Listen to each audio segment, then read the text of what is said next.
If you follow bits and pieces on the internet, you will see a variety of very strange reports. And I think we need to be clear, reports that Britain's relationship with Israel is over are exaggerated. What has happened is not a rupture, but a visible cooling. At the lowest point in decades, perhaps, but not a break. The phrase "game over" surfaced after Britain's formal recognition of Palestine as a state, a decision made in coordination with France, Canada, Australia, and I think absolutely the right decision. For London, this was a diplomatic gesture to preserve the two-state solution before it evaporates entirely. For Israel, especially under Benjamin Netanyahu's nationalist coalition, it was viewed as a betrayal, a reward to Hamas, rather than a recognition of Palestinian self-determination. The current tension was inflamed by the Education Secretary Bridget Phillipson's attempt to claim that Britain played a key role in Trump's Gaza ceasefire negotiations. Israeli and American officials both dismissed this as fantasy. Israel's Deputy Foreign Minister Sharon Haskell publicly contradicted the claim and accused Britain of undermining peace efforts by recognizing Palestine mid-negotiation anyway. Washington's ambassador to Israel went further, calling the statement delusional. The truth is simpler. Britain was a peripheral participant, not a decisive actor. For years, UK-Israel relations were anchored in military cooperation, trade and shared intelligence. Much of that remains. British spy planes continue to fly surveillance missions over Gaza from RAF Akrotiri in Cyprus, officially to aid hostage rescue operations, but in practice, providing intelligence that Israel likely uses for targeting Hamas. These flights show that cooperation continues quietly, even if the rhetoric sours. Yet politically, the old intimacy has frayed. Brexit already weakened Britain's influence within Western diplomacy. And without the EU, London no longer mediates between Washington and Brussels, nor between Tel Aviv and European capitals. Recognition of Palestine, though morally defensible to many, has alienated Jerusalem further. Netanyahu's circle now sees London as siding with Paris and Ottawa in what they perceived as a premature legitimization of Palestinian statehood. At the Sharm el-Sheikh Peace Summit, the spectacle was unmistakably American. Donald Trump staged what can only be described as political theatre, triumphalism without substance. His 20-point plan leaves Israel with a semi-permanent military presence inside Gaza while delegating security to a coalition of Arab and Muslim states.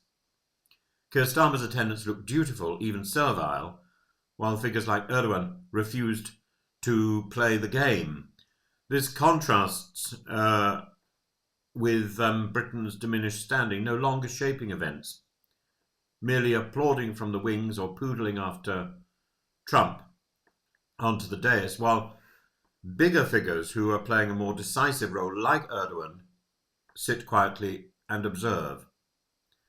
Despite the political frost, strategic cooperation persists because both sides still share essential security concerns: counter-terrorism, cyber defence, and the containment of Iran. Britain's role within the Five Eyes intelligence network means it remains a critical node in regional surveillance. That is not changing soon. What has changed is Britain's ability to speak credibly as a mediator between Israel and the Arab world, and recognition of Palestine may have moral weight, but it has diplomatic cost. And I'm going to talk a little later about Margaret Thatcher because her son has brought her up. But she would never have tolerated the spectacle of subservience that we are now seeing.